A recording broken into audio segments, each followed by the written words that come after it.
गणेश और कार्तिकेय की प्रतियोगिता। बुद्धि और भक्ति का अनोखा प्रमाण। भगवान शिव और माता पार्वती के दो पुत्र गणेश और कार्तिकेय में बाल्यावस्था से ही गहरी मित्रता थी।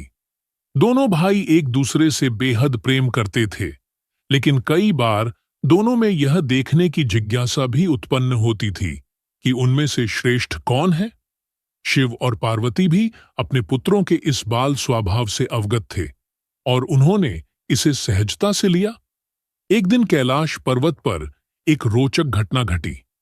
शिव और पार्वती एक सभा में बैठे थे और गणेश और कार्तिकेय भी वहां उपस्थित थे। इसी दौरान नारद मुनि वहां आ गए और उन्होंने माता पिता से एक प्रश्न किया, आपके दोनों पुत्रों में से सबसे पहले पूजे जाने के योग्य कौन है? नारद मुनि के इस प्रश्न ने शिव और पार्वती को थोड़ी उलझन में डाल दिया। गणेश और कार्तिकेय भी उत्सुकता से यह जानने को आतुर थे कि उनके माता पिता किससे श्रेष्ठ मानेंगे। माता पिता के निर्णय की प्रतीक्षा करते हुए दोनों भाई शिव और पार्वती के उत्तर का अनुमान लगाने लगे। शिवजी ने अपने बच्चों की इस मानसिक अवस्था को समझा और मुस्कुराते हुए बोले, यह प्रश्न बहुत महत्वपूर्ण है और इसका उत्तर हमें किसी प्रतियोगिता के माध्यम से ही मिल सकता है। प्रतियोगिता की घोषणा। शिवजी ने घोषणा की कि जो पहले पृथ्वी का 3 बार चक्कर लगाकर वापस कैलाश आएगा, वही सबसे श्रेष्ठ और प्रथम पूज्य घोषित किया जाएगा। यह सुनते ही दोनों भाइयों में एक उत्साह और उमंग भर गई। कार्तिकेय तुरंत अपने मयूर वाहन पर सवार हो गए और उड्डान भरने के लिए तैयार हो गए। वे बहुत वीर और तेज थे, इसलिए उन्हें विश्वास था कि वे यह प्रतियोगिता जीत जाएंगे। दूसरी ओर गणेश जी का वाहन मूषक था, जो धीमा था और इस प्रकार की दौड़ के लिए अनुकूल नहीं था। गणेश जी को यह सोचकर थोड़ी चिंता हुई कि वे कैसे यह प्रतियोगिता जीतेंगे। कार्तिकेय अपने मयूर पर सवार हो तेज गति से निकल गए और पृथ्वी के चक्कर लगाने लगे। वहीं गणेश जी ने एक गहरी सांस ली और कुछ क्षण विचार किया। वे जानते थे कि उनका वाहन कार्तिकेय के मयूर की तरह तेज गति से उड़ नहीं सकता, इसलिए उन्होंने एक बुद्धिमानी से भरा उपाय सोचा। गणेश जी को झांक था कि वे अपने माता पिता से बढ़कर किसी को नहीं मानते और वे उनके लिए संपूर्ण संसार के समान थे। गणेश जी तुरंत शिव और पार्वती के पास गए और उनके चारों ओर 3 बार परिक्रमा की। परिक्रमा पूरी करने के बाद उन्होंने हाथ जोड़कर कहा, मेरे माता पिता मेरे लिए पूरे ब्रह्मांड के समान हैं और आपकी परिक्रमा करना ही मेरे लिए संपूर्ण पृथ्वी की परिक्रमा के समान है। शिव और पार्वती का प्रसन्न होना। शिव और पार्वती अपने पुत्र गणेश की इस गहन भक्ति और बुद्धिमता से अत्यंत प्रसन्न हुए।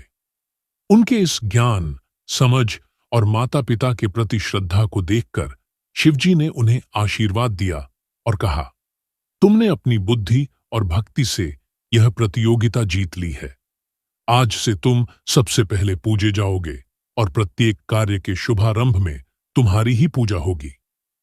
कार्तिकेय का लौटना। इस बीच कार्तिकेय पृथ्वी का चक्कर लगाकर कैलाश लौटे और देखा कि गणेश जी पहले ही प्रतियोगिता जीत चुके हैं। यह देखकर वे थोड़ा नाराज और निराश हुए। उन्हें लगा कि गणेश जी ने परिक्रमा किए बिना ही प्रतियोगिता जीत ली, जो उचित नहीं था। उन्होंने शिव और पार्वती से यह सवाल किया कि बिना परिक्रमा किए गणेश को विजेता क्यों घोषित किया गया। शिवजी ने कार्तिकेय को समझाया कि गणेश ने इस प्रतियोगिता में अपनी बुद्धि और भक्ति का परिचय दिया। उन्होंने अपने माता पिता को संपूर्ण ब्रह्मांड का प्रतीक मानते हुए उनकी परिक्रमा की, जो वास्तव में हर व्यक्ति के लिए पूरे ब्रह्मांड के समान होता है।